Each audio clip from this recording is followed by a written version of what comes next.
आ जाओ भी सभी एक बार। आ जाओ भी सभी एक बार जल्दी से बता दो मेरी वॉइस और डिस्प्ले कैसे आ रही है आप सभी को।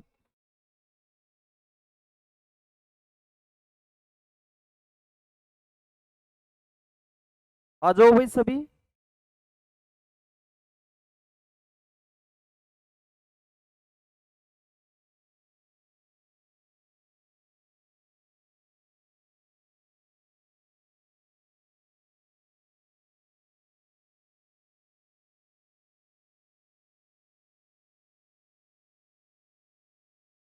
आ जाओ भाई सभी, जुड़ जाओ एक बार। आपका एक बार फिर से स्वागत करता हूं मैं अपने यूट्यूब चैनल और अपनी application physics by Krishna Dutt में। तो हमारी जो सीरीज चल रही थी भैया, ऑप्टिक्स एंड लेजर की चल रही थी। और मैं आपको जो इसमें करा चुका, यूनिट 4 लेजर वाली करा चुका, unit first interference of light करा चुका, और यूनिट थर्ड में आपको करा चुका था भैया पोलराइजेशन ऑफ लाइट। एक बार सभी थंब कर दो मेरी ऑडियो वीडियो कैसी है भैया। और इसमें हमारी यूनिट जो चलेगी भैया, यूनिट सेकंड चलेगी। आ जाओ सभी एक बार। तो हमारी जो ये बुक चल रही थी optics and laser, optics and laser, optics and laser. तो इस वाली बुक की लास्ट यूनिट है भैया, यूनिट यूनिट सेकंड है diffraction of light, diffraction of light. ये यूनिट का नाम है भैया हमारा प्रकाश का, प्रकाश का विवर्तन, प्रकाश का विवर्तन। ठीक है भैया, इस वाली बुक की ये लास्ट यूनिट है। इसके बाद ये वाली बुक आपकी कंप्लीट हो जाएगी भैया। ठीक है, इसके बाद आपकी ये बुक कंप्लीट हो जाएगी। एक बार सभी थंब कर दो भैया। एक बार सभी स्टूडेंट थंब कर देंगे भैया।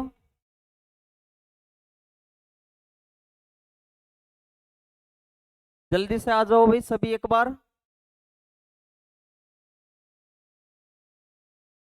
ठीक है भैया, एक बार सभी थंब कर दो।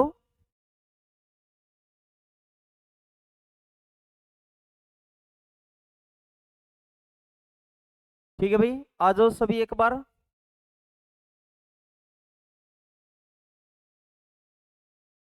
तो इस वाली यूनिट में हमें कौन कौन सी चीजें पढ़नी है, पहले उस बात पे हम डिस्कस कर लेते हैं एक बार।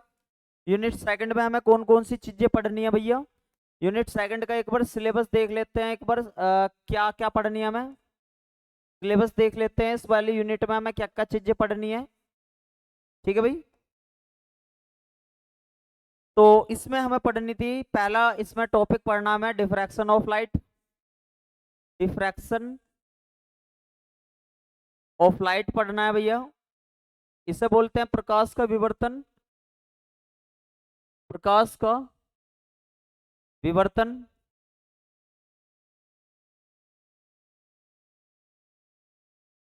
ठीक है भैया।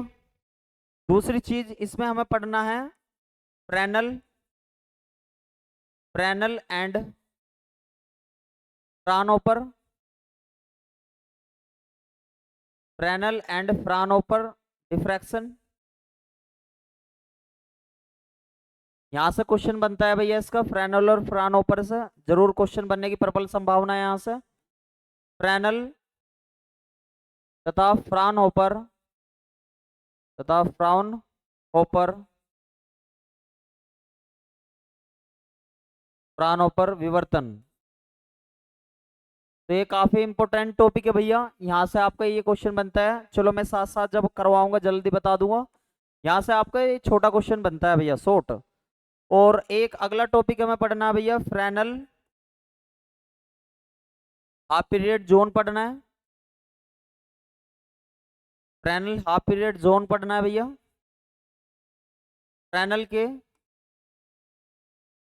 फ्रेनल के अर्धावर्ती, फ्रेनल के अर्धावर्ती कटिबंध पढ़ने हैं।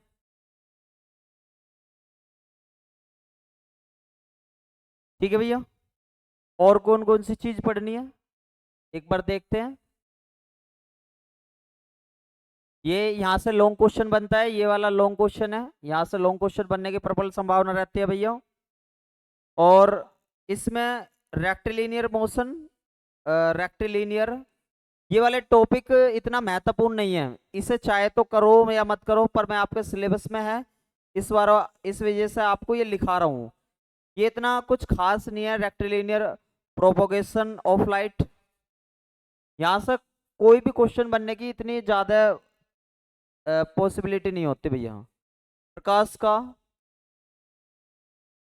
सरल रेखीय, सरल रेखीय संचरण, सरल रेखीय संचरण, ठीक है भैया। तो यहाँ से ना के बराबर ही क्वेश्चन मिलता है आपको। लेकिन आपका अगला जो टॉपिक है, यहाँ से आपको शॉर्ट क्वेश्चन और लॉन्ग क्वेश्चन दोनों मिलते हैं, short plus long. Zone plate, ठीक है भाई, जोन प्लेट। तो हमें पढ़ना है भैया जोन प्लेट। एक बार सभी स्टूडेंट सिलेबस को नोट डाउन कर लेंगे, ठीक है भैया। और अगला जो टॉपिक हमें पढ़ना है भैया इस वाले यूनिट में, ये भी यहाँ से कोई क्वेश्चन नहीं बनता है इस वाले में से, सिलेंड्रिकल, सिलेंड्रिकल वेव फ्रंट में से कोई क्वेश्चन नहीं बनता, पर एक बार नॉर्मली डिस्कस कर लेंगे, इतना ज्यादा इस पर टाइम खर्च नहीं करेंगे। बेलनाकार तरंगाग्र है,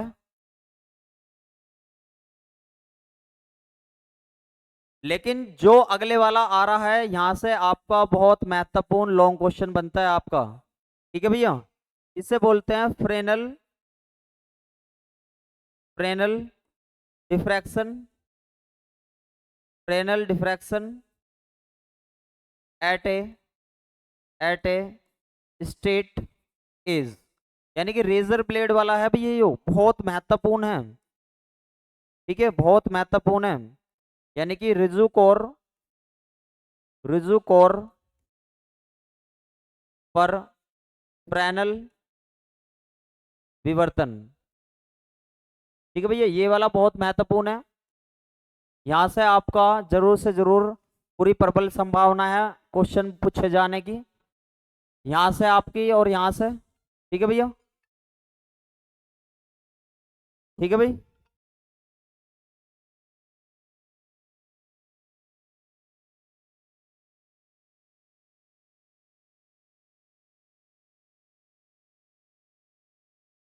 ठीक है भाई, और कहां से देखो भाई, चलो मैं एक बार पहले डिस्कस कर लेता हूँ, सिलेबस को लिखवा देता हूँ, और फिर इसे बहुत अच्छे तरीके से देखेंगे कौन कौन सी चीजों से क्वेश्चन बनते हैं भैया आपके, ठीक है। जो ये अगले वाला टॉपिक मैं आपको बताने जा रहा हूँ, यहाँ से भी कोई क्वेश्चन नहीं बनता। डिफ्रैक्शन एक छोटा क्वेश्चन बनने की संभावना हो जाती है, लेकिन करा देंगे, इतना कुछ वो नहीं है। नैरो वायर, इस वाले से भी इतना कुछ ज्यादा question, diffraction at a narrow wire से भी इतना ज्यादा क्वेश्चन बनने की संभावना नहीं है भाई, ठीक है। पतले तार द्वारा विवर्तन, तार द्वारा विवर्तन, ठीक है। चलो बेफालतू की चीजें नहीं लिखेंगे, अब जो इतने ज्यादा नहीं पूछे जाते उन क्वेश्चनों को मतलब मैं नहीं लिखूंगा उनको सिलेबस में, ठीक है भैया। और इसमें हमें आगे जो पढ़ना है,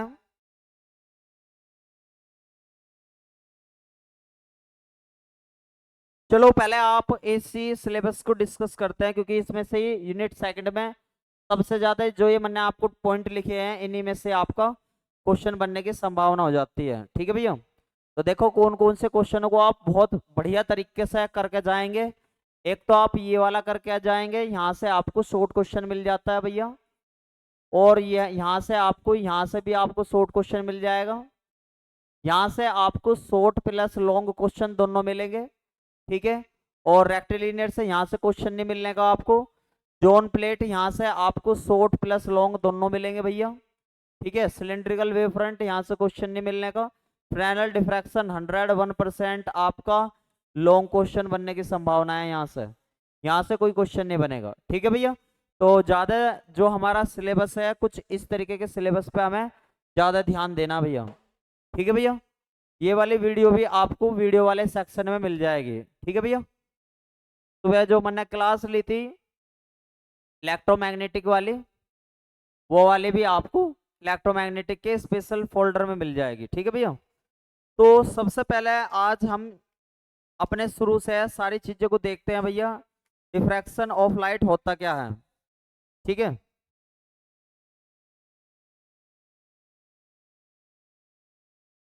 देखो भैया, सबसे पहले हम डिस्कस करते हैं, सबसे पहले भैया डिस्कस करते हैं हम अपना टॉपिक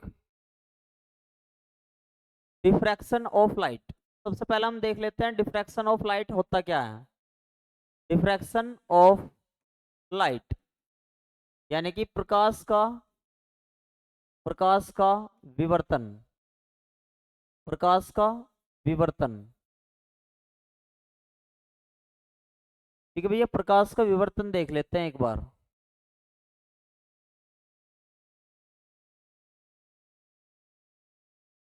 ठीक है भाई, तो थोड़ा ध्यान से समझना, मैंने आपको इसके बारे में पहले ही बता रखा है। इसकी थ्योरी को समझने के लिए आप ऐसे समझो, मान लो सपोज करो एक रूम में क्या है, मतलब आपका उजाला ही उजाला है। ठीक है, आपका क्या है, उजाला ही उजाला है। तो आप क्या काम करते हो, आप जहां पे भी हमारा सोर्स था वहां पे आपने ऐसे हाथ कर दिया, तो आप देख रहे होगे आपकी हाथ की परछाई कहाँ पे बन गई होगी, कहीं दीवार वगैरह पे इस तरीके से बन गई होगी। तो कहने का मतलब है जो आपकी परछाई बनी होगी, जहां जहां आपका जो हाथ रहा होगा, तो वहीं वहीं एक काली काली छाया सी बन गई होगी, काली शैडो सी बन गई होगी। लेकिन जहां पे मतलब ये गैपिंग होगी, वहां पे क्या होगा, मतलब लाइट पोर्शन दिखाई दे रहा होगा। तो इस प्रकार से हम इस एक्सपेरिमेंट की हेल्प से बता सकते हैं कि भैया जो लाइट है ना, वो बिल्कुल स्ट्रेट पाथ में फॉलो करना पसंद करती है। जो लाइट है वो स्ट्रेट पाथ में चलना पसंद करती है, इसी वजह से हमारी शैडो बनती है, इसी वजह से छाया बनती है। सपोज करो अगर ये मान लो पेन है और मैंने इसे मतलब एक सोर्स के सामने रख दिया, तो इसकी यहाँ पे एक छाया बन जाती है, और वो छाया थोड़ी शैडो सी रहती है, मतलब डार्क सी रहती है। तो आप देख रहे होगे कि अगर मान लो स्टेट ना चलता, तो मान लो स्टेट ना चलता, मान लो कोई लाइट स्टेट आ रही है, इस पर डल रही है, तो इस ऑब्स्ट्रैकल की वजह से इस लाइट को कहीं ना कहीं क्या होगा, मतलब ये टकरा के मुड़ी होगी, डाइवर्ट हुई होगी, डाइवर्ट हुई होगी। तो इसका मतलब है जो वो लाइट आ रही है वो स्ट्रेट लाइन में आ रही है, और जो ये शैडो जो बननी है दूसरी जगह, वो इस वजह से बननी है क्योंकि ये ऑब्स्ट्रैकल जो आ गया।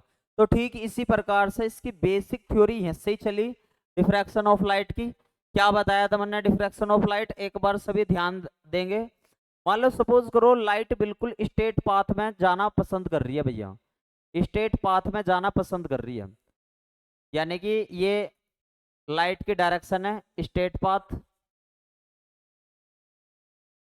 अगर कोई आपसे पूछने लगा कि भैया प्रकाश कैसे चलता है, सीधी रेखा में, प्रकाश सीधी रेखा में चलता है, सीधी रेखा में चलता है भैया, चलता है। ठीक है। अब सपोज करो ये वाली बात तो हमें समझ में आ गई कि भाई स्ट्रेट लाइन में ट्रेवल कर रहा है।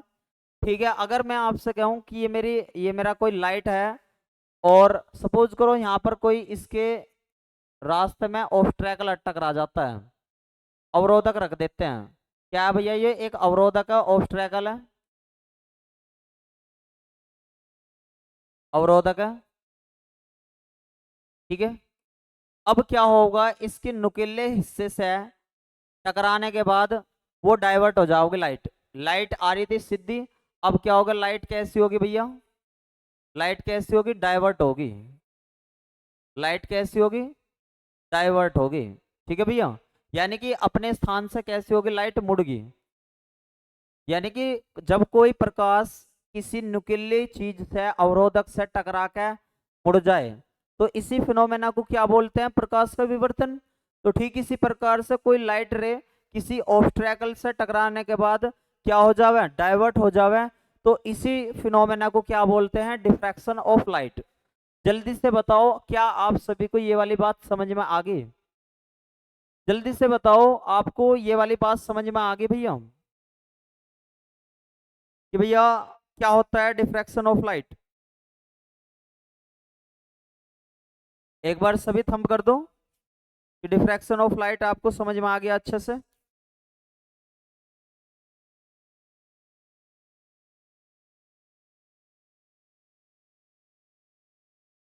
बताओ भैया।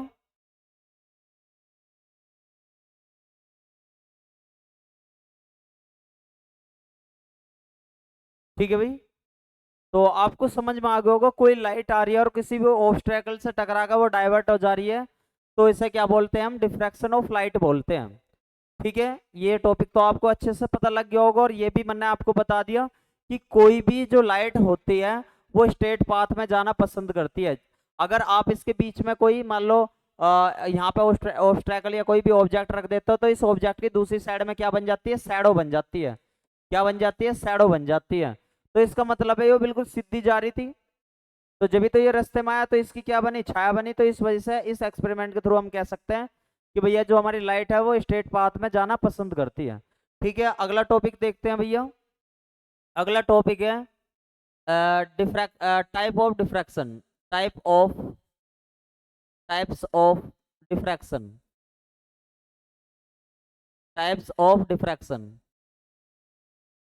इसे बोलते हैं विवर्तन के प्रकार। विवर्तन के प्रकार।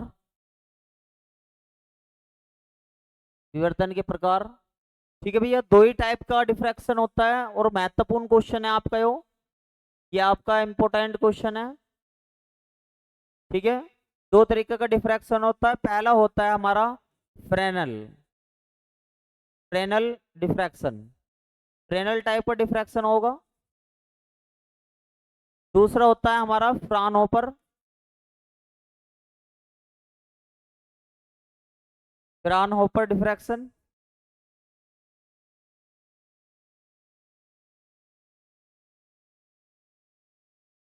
तो ये बहुत महत्वपूर्ण है कि फ्रेनल और फ्राउनहोफर में डिफरेंस, फ्रेनल विवर्तन में और फ्राउनहोफर डिफ्रैक्शन में अंतर देखते हैं भैया।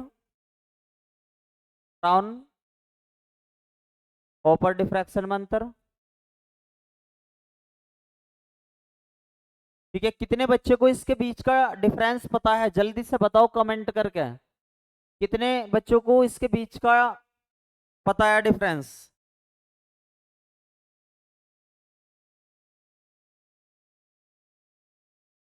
जल्दी से कमेंट करके बताएंगे कितने बच्चों को इसके बीच का बीच का डिफरेंस पता है भैया?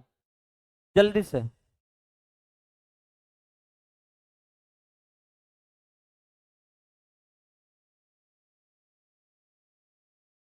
जल्दी से बताऊंगा भैया। देखो भाई, पहला डिफरेंस देखते हैं बहुत अच्छे तरीके से, और आज के बाद कभी भूलने की कोशिश मत ना करना, इसे बहुत महत्वपूर्ण है। पहला डिफरेंस है, देखो भाई, अगर मैं आपसे कह लगूं ये हमारा लाइट सोर्स हो गया। ये क्या है? मान लो, सपोज करो ये लाइट सोर्स है। क्या है? ये हमारा लाइट सोर्स है। और मान लो जिस पे भी आपको ये जो रिफ्रैक्शन पैटर्न प्राप्त करना है, तो इसे मैं बोल देता हूँ स्क्रीन। ठीक है भैया, स्क्रीन। तो इनके बीच की जो डिस्टेंस है, इनके बीच की जो डिस्टेंस है लाइट सोर्स की और स्क्रीन के बीच की, जिस पे स्क्रीन वो है जिस पे आपको डिफ्रैक्शन पैटर्न प्राप्त करना है, विवर्तन चित्र प्राप्त करना है, इनके बीच की डिस्टेंस कैसी होनी चाहिए? फाइनाइट होनी चाहिए। कैसी होनी चाहिए भैया? फाइनाइट होनी चाहिए, परिमित होनी चाहिए। इसका क्या मतलब है? कि मतलब ऐसा ना हो ज्यादा दूर हो, बिल्कुल फाइनाइट होनी चाहिए कि 2 किलोमीटर, 3 किलोमीटर या 4 किलोमीटर, इस तरीके से। ठीक है, या बिल्कुल मतलब जिसे हम मेजर कर सकें। लेकिन अगर इसी में फ्राउनहोफर की बात मैं कर लगूं, फ्राउनहोफर की मैं बात कर लगूं, तो लाइट सोर्स और दूसरे वाला जो ये होता है हमारा स्क्रीन, दूसरे वाला जो होता है हमारा स्क्रीन, इनके बीच की बहुत ज्यादा डिस्टेंस रहेगी।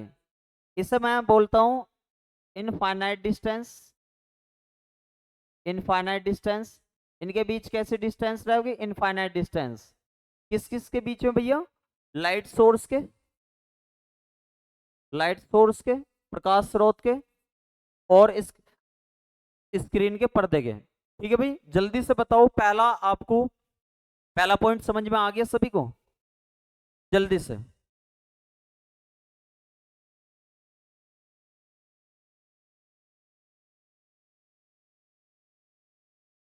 जल्दी से बताओ भैया।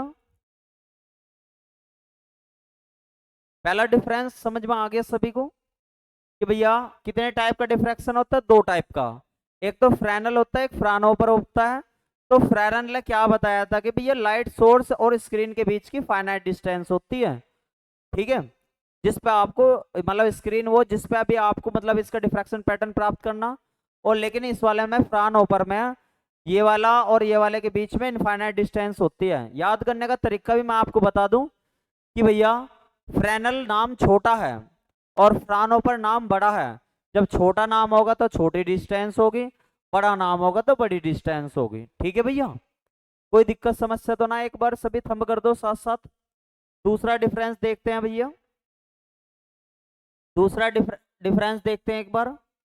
अगर मैं आपसे कहने लगूं भैया, अगर मैं आपसे कहने लगूं कि फ्रेनल डिफ्रैक्शन में जो ये डिस्टेंस आपकी बिल्कुल फाइनाइट है, तो इस वजह से अगर हमें यहाँ पे क्या प्राप्त करना, डिफ्रैक्शन पैटर्न प्राप्त करना है स्क्रीन पे, तो इनके बीच में लेंस का प्रयोग नहीं करेंगे, ये तो पहले से ही फाइनाइट है। तो इसमें no lens use, no lens use, इसमें लेंस का प्रयोग नहीं किया जाता है। लेकिन यदि हम फ्रानहोफर की बात करें, अगर इतनी ज्यादा डिस्टेंस है, इतनी ज्यादा डिस्टेंस है इनके बीच की, और हमें डिफ्रैक्शन पैटर्न बनाना भी जरूर है, तो क्या करना पड़ेगा भैया? इसमें लेंस का प्रयोग करना पड़ेगा। क्या करना पड़ेगा भैया? लेंस का प्रयोग करना पड़ेगा। क्या करना पड़ेगा? लेंस का प्रयोग ही करना पड़ेगा। तो इसमें क्या होता है, लाइट सोर्स और स्क्रीन के बीच में दो लेंस का प्रयोग करते हैं, दो लेंस का प्रयोग करते हैं, जिससे कि ये डिफ्रैक्शन पैटर्न इतनी ज्यादा दूर है। लेंस यूज कर लेने से, मान लो किसी भी तरीके का लेंस यूज कर देने से, तो क्या होगा, मान लो ये दो तरीके लेंस है, कोई से भी हो सकते हैं, इनका डिफ्रैक्शन पैटर्न यूज हम करा जा सकता है। तो कहने का मतलब आप शॉर्ट में क्या समझाओगे कि फ्रेनल टाइप के डिफ्रैक्शन में लेंस का प्रयोग नहीं होता और फ्रानहोफर टाइप के डिफ्रैक्शन में लेंस का प्रयोग होता है। दो लेंस का प्रयोग होता है। दो तो मैंने आपको इस वजह से बता दिया कि मतलब होता ही है, लेकिन आपको एग्जाम में अगर इतना इतना भी लिख दोगे कि लेंस का प्रयोग होता है, यूज होते हैं, तो आप काफी है, सफिशिएंट है भैया, ठीक है। देखते हैं भैया, अगला पॉइंट देखते हैं।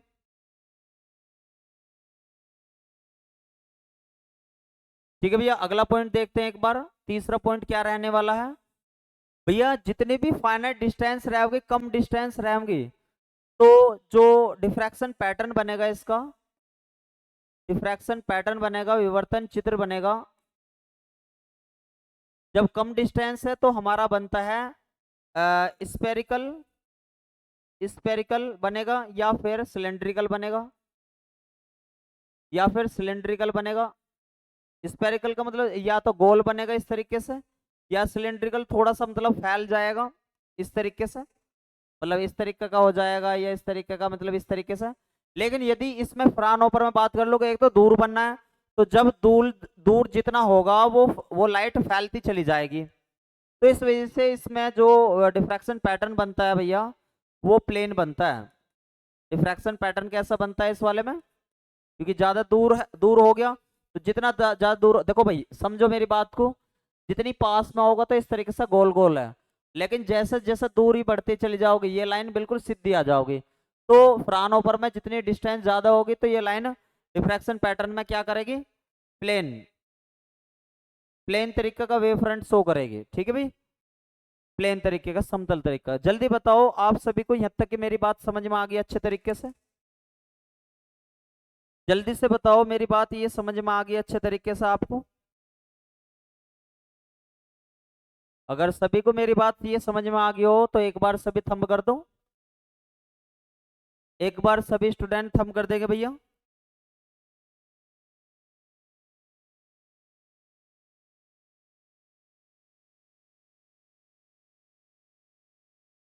एक बार जल्दी से सभी स्टूडेंट थंब कर देंगे भैया। ठीक है, बहुत बढ़िया, बहुत बढ़िया। अब एक क्वेश्चन और आपका पूछा जाता है भैया।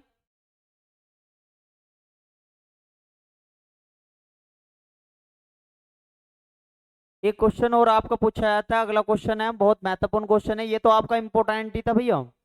कैसा था ये क्वेश्चन आपका? मोस्ट इंपोर्टेंट था, ठीक है भैया। अगर मैं अगले क्वेश्चन की बात कर लगूं, वो शॉर्ट नंबर में अगला भी इसका मोस्ट इंपोर्टेंट होता है, ठीक है भैया।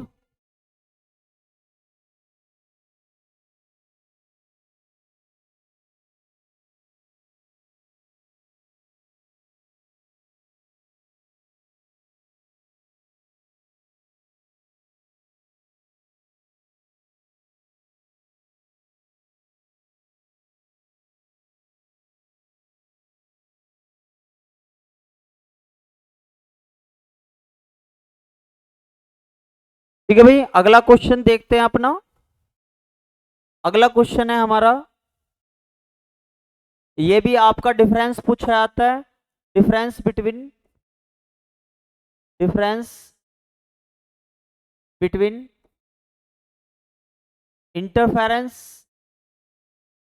Interference and diffraction.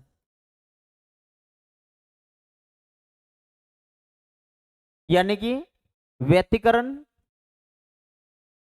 व्यतिकरण तथा विवर्तन, व्यतिकरण तथा विवर्तन में अंतर। ठीक है भैया, ये बताना है। ये भी आपका 2 नंबर का या 3 नंबर का काफी इंपॉर्टेंट क्वेश्चन है भैया। इंपॉर्टेंट क्वेश्चन है, 2 नंबर का या 3 नंबर का आपका। 2 नंबर का आपको पूछा जाएगा भैया जो ईयरली सिस्टम से पढ़ रहे हैं, और 3 नंबर का आपको पूछा जाएगा जो सेमेस्टर सिस्टम से पढ़ रहे हैं। इंपॉर्टेंट है भैया ये क्वेश्चन भी।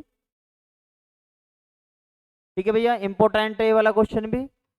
जल्दी से बताओ कितने स्टूडेंटों को इसके अंतर के बारे में पता है। ठीक है, एक साइड में आप इंटरफेरेंस लिख लेंगे भैया, एक साइड में आप इंटरफेरेंस लिख लो, इंटरफेरेंस, और एक साइड में आप लिख देंगे डिफ्रैक्शन। क्या लिख देंगे? डिफ्रैक्शन। ठीक है भैया, एक साइड में आप लिख देंगे व्यतिकरण,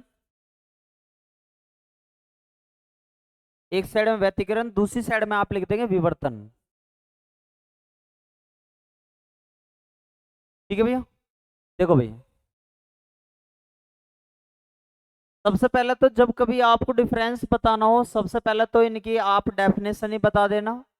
सबसे पहले पॉइंट में तो आप इनकी सबकी डेफिनेशन ही बता देना, तो इंटरफेरेंस की आपको अच्छे तरीके से डेफिनेशन आती है। तो सबसे पहले तो आप क्या बता देना इसकी पहले पॉइंट में डेफिनेशन इंटरफेरेंस की भी, और इधरली साइड में डिफ्रैक्शन की क्या बता देंगे? डेफिनेशन। ठीक है भैया, परिभाषा बता देंगे। लेकिन मेन कहानी बनती है हमारी भैया दूसरे पॉइंट से। ठीक है भैया, पहला पॉइंट में तो आप लिख दोगे, दूसरे पॉइंट को ध्यान से समझेंगे, दूसरे पॉइंट को ध्यानपूर्वक समझेंगे। अगर मैं आपसे कह लगूं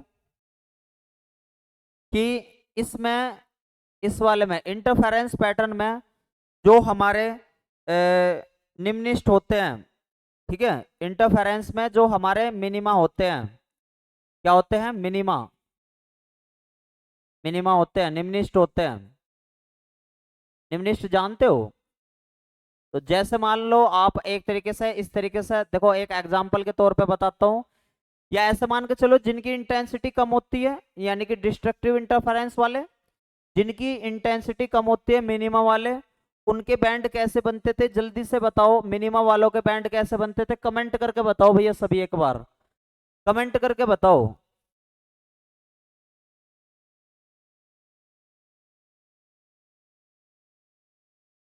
ठीक है, जल्दी से बताओ भैया कैसे होते थे इंटरफेरेंस में? जो मिनिमा के बैंड आते थे वे कैसे आते थे? डार्क आते थे, लाइट आते थे? जल्दी से बताओ, कमेंट करो भैया।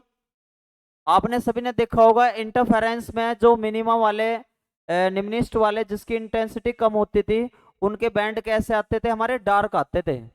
कैसे आते थे? डार्क आते थे। ठीक है भैया, कैसे आते थे? हमारे डार्क आते थे, एदीप्त।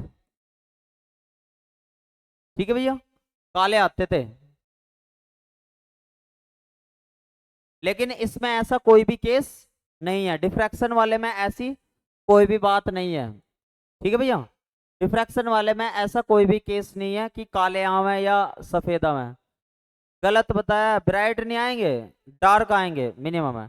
ब्राइट आते हैं जिसकी इंटेंसिटी कैसी होती है? ज्यादा आती है। ठीक है, चलो एक बात एक अलग से भी नोट पॉइंट करके लिख लो, ये नोट पॉइंट करके लिख लो कि इंटरफेरेंस में, यानी कि व्यतिकरण में, इंटरफेरेंस में यानी कि व्यतिकरण में जिनकी इंटेंसिटी आई मिनिमम होती है, ऐसा मान के चलो उनके जो बैंड आते हैं वे डार्क आते हैं। ठीक है, और जिनकी आई मैक्सिमम होती है उनके कैसे आते हैं? ब्राइट। ठीक है, ब्राइट, याद रखियो भाई। ये तो काले आते हैं और ये कैसे आते हैं, चमकीले।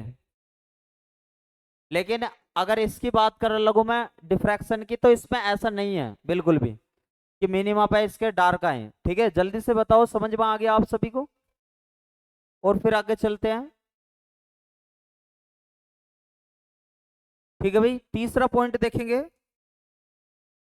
तीसरा पॉइंट देखेंगे कि भैया इंटरफेरेंस में जितनी भी मैक्सिमा होती थी, जितने भी मैक्सिमा यानी कि उच्चिष्ट होती थी,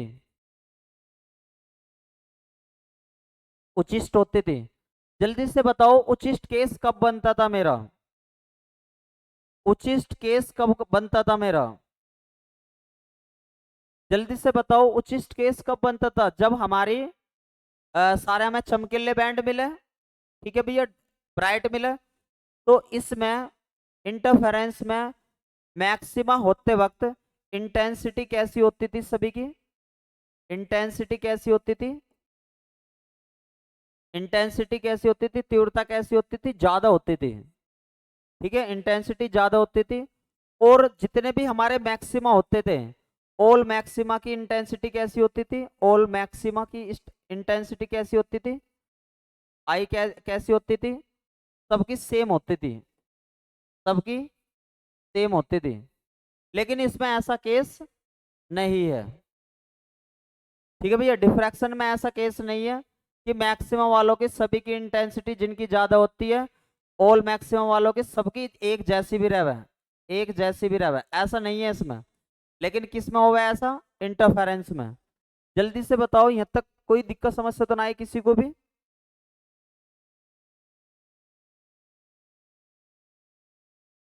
ठीक है, अगला पॉइंट देख लो भैया एक बार। इंटरफेरेंस में जो फ्रिंज बनती थी, इंटरफेरेंस में जो फ्रिंज बनती थी, इंटरफेरेंस में जो हमारी फ्रिंज बनती थी, उनकी जो विथ होती थी, जो चौड़ाई होती थी, जो चौड़ाई होती थी वो कैसी होती थी भैया? सेम होती थी। चौड़ाई कैसी होती थी? सेम होती थी, समान होती थी। ठीक है, लेकिन इस वाले में ऐसा नहीं है। ठीक है भाई, आपको आई होप यहाँ तक की बात अच्छे तरीके से समझ में आ गई हो। जल्दी से बताओ, कोई दिक्कत समस्या तो ना किसी भी स्टूडेंट को यहाँ तक? जल्दी से बताऊंगा, किसी भी स्टूडेंट को कोई दिक्कत समस्या तो ना यहाँ तक?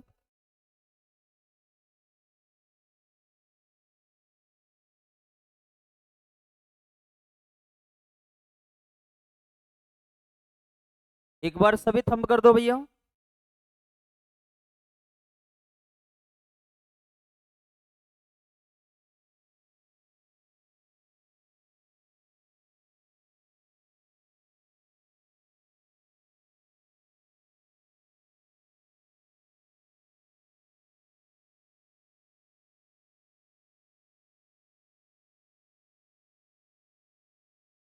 ठीक है भाई, आगे चलते हैं, अपना अगला टॉपिक देखते हैं। आगे चलते हैं, अपना अगला टॉपिक देखते हैं भैया। तो ये तो आपका डिफरेंस हो गया था यहाँ तक, इंटरफेरेंस में और डिफ्रैक्शन में। ठीक है, तो ये तो आपका डिफरेंस हो गया। अब आगे चलते हैं, बहुत बढ़िया। और अगला हमारा लॉन्ग क्वेश्चन आता है भैया, Fresnel half period zone. Fresnel half period zone, यानी कि फ्रेनल के अर्धावर्ती कटिबंध, फ्रेनल के अर्धावर्ती कटिबंध, अर्धावर्ती कटिबंध। ठीक है भैया, तो एक बार ध्यान से समझेंगे इसके इंट्रोडक्शन को बहुत बढ़िया तरीके से। अगर मैं आपसे कह लगूं, अगर मैं आपसे कह लगूं, अगर मैं आपसे कह लगूं, एक बात ध्यान से समझेंगे भैया, ये क्या होता है भाई? हमारी जो लाइट होती है वो ऑल डायरेक्शन में जाना चाहती है। क्या करती है भैया? ऑल डायरेक्शन में जाना चाहती है। जो हमारी जो लाइट है, जो प्रकाश किरण है वो ऑल डायरेक्शन में क्या करती है, ऑल डायरेक्शन में प्रोपोगेट करना चाहती है, ऑल डायरेक्शन में जाना चाहती है।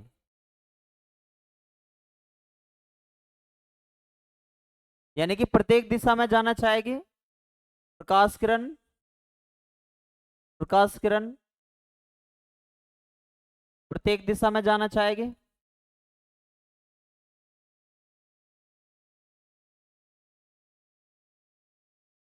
ठीक है भैया, प्रत्येक दिशा में संचरण कर दिए हो। तो अगर मैं ऐसे मान के चलूं कि एक इमेजिनरी मीडियम ले लूं, सपोज करो एक इमेजिनरी मीडियम के तौर पे मैं किसे ले लूं भैया, ये मान लो इमेजिनरी मीडियम है एक, इमेजिनरी। पहले टाइम में इमेजिनरी मीडियम के तौर पे पता क्या लिया जाता था, ईथर। इमेजिनरी मीडियम के तौर पे ईथर को ले लिया, ईथर को ले लिया भैया, काल्पनिक माध्यम, काल्पनिक माध्यम जिसमें ये लाइट मुझे क्या करानी है। पहले ऐसा माना जाता था जब इतनी ज्यादा डिस्कवरी नहीं हुई थी, आइंस्टीन ने और डी ब्रोगली ने बहुत बहुत कम थ्योरी थी, तो कि पहले जब रिलेटिविटी फिजिक्स का निर्माण हुआ उससे पहले इमेजिनरी मीडियम के तौर पे ईथर को माना जाता था, काल्पनिक माध्यम के तौर पे किसे माना जाता था, ईथर को।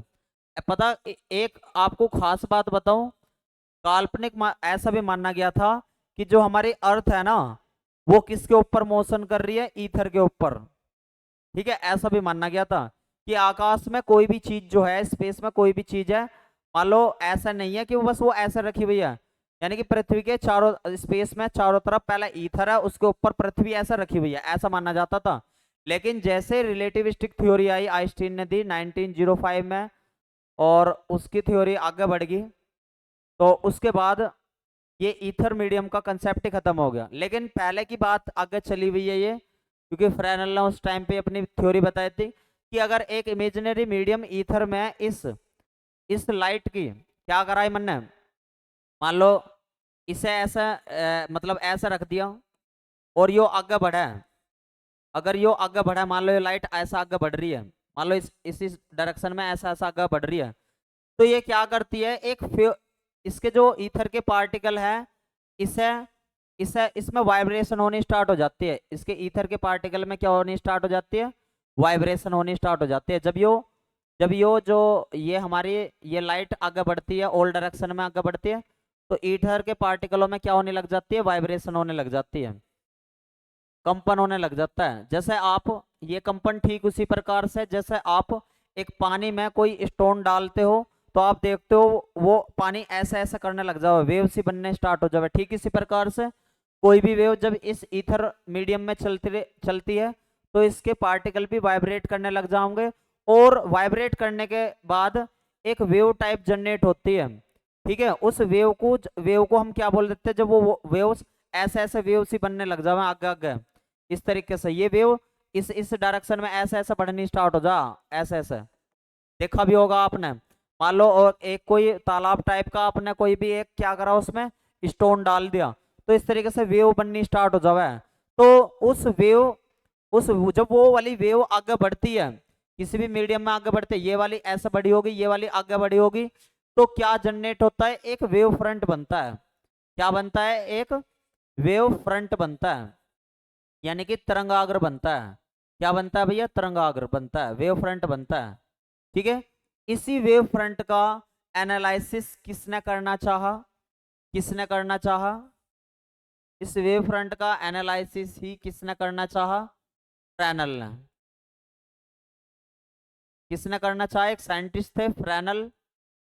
तो उन्होंने क्या काम करा, इस वेव फ्रंट की इंटेंसिटी का या जो कुछ भी इसकी मोशन का एनालिसिस करने के लिए उन्होंने इस तरीके का कोई एक वेव फ्रंट मतलब ट्रेस करा, और इसे मतलब इस तरीके से इसे कार्डबोर्ड पे इस तरीके से करके और इसे टू पार्ट्स में डिवाइडेड कर लिया। टू पार्ट्स में क्या कर लिया भैया, इसे डिवाइडेड कर लिया इस वेव फ्रंट को। अब यो आधा ऊपर हो गया, आधा ऊपर हो गया, आधा नीचे हो गया। इस वेव फ्रंट को कुछ इस तरीके का वेव फ्रंट दिखाई देता है। तो यो कुछ आधा ऊपर हो गया, आधा नीचे हो गया। तो इसी वेव फ्रंट को इसी वेव फ्रंट को इसी तरंगाग्र को इसी वेव फ्रंट को इसी तरंगाग्र को पता फ्रेनल ने क्या बोला? Fresnel Fresnel half period zone. क्या बोला? फ्रेनल हाफ पीरियड जोन ये बोला। जल्दी से एक बार सभी स्टूडेंट थंब करके बता दो, क्या आपको फ्रेनल हाफ पीरियड जोन के पीछे की स्टोरी पता चल गई और आपको ये कंसेप्ट पता लग गया भैया? जल्दी से बताओ, आपको ये कंसेप्ट पता लग गया? कल को मैं जब आपको फ्रेनल का यो हाफ पीरियड जोन का करा रहा हूँगा आगे, ठीक है, आज बच्चे कम जुड़े हैं इस वजह से मैं ये सोच रहा हूँ कि फ्रेनल हाफ पीरियड जोन एक महत्वपूर्ण टॉपिक है, तो मैं कल को इसे पूरा वाइडली आपको इसका डेरिवेशन और इसका सेटअप बता दूं। ठीक है भैया, तो क्या आप सभी को ये टॉपिक समझ में आ गया? अगर समझ में आ गया हो तो सभी यस लिख देंगे कमेंट में। ठीक है भैया, अगर सभी को समझ में आ गया हो तो सभी स्टूडेंट कमेंट में यस लिख देंगे। और फिर हम इसके बाद कल कहानी स्टार्ट करते हैं आप सभी। ठीक है, कल मिलते हैं। ठीक है, ऑल द बेस्ट सभी को। एक बार यस लिख दो सभी कमेंट में।